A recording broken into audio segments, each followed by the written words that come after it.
Amadi sankabu male Olenalu alaga folini bane Olenalu Nami hofim lalu male Olenalu Durile warile bane Olenalu Shagari dalalu male Olenalu Osoma kuka kamane Olenalu Sobani tabatu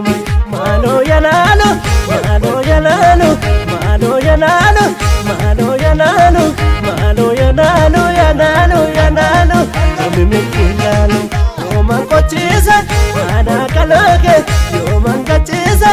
Ana damoke Malo yanalu Yanalu yanalu Mimikilalo Umimilkilanu Umimilkilanu Umimilkilanu Umimilkilanu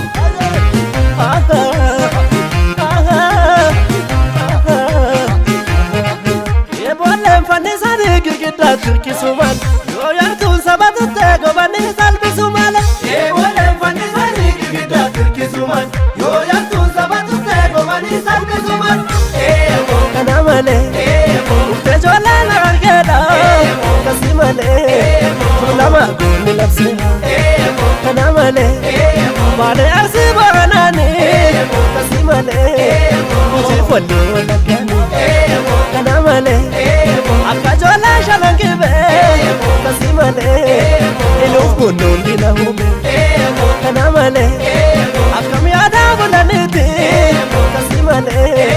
namiyal kinamami sabako ya dagale dagale dagale oromo ya dagale dagale dagale dagale ya dagale dagale dagale kode kobiran kamnu walmale Kode kobiran kamnu walmale abunko tadebiru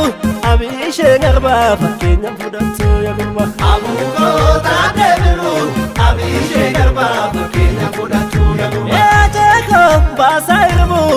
kali sabadu gakanyedamne yagaba Acheko basaibu kali sabadu kakidamne yajaba talongatira balatani masodata lamafandalata Jalo gatira balatani masodata lamafandalata Jalo siku vege male Jalo sidu ebade male Jalo siki yogale male Jalo sibi yogale male Jalo sibi bugale male Jalo silu bundaba male Jalo gatira balatani masodata lamafandalata masodata lamafandalata masodata lamafandalata masodata lamafandalata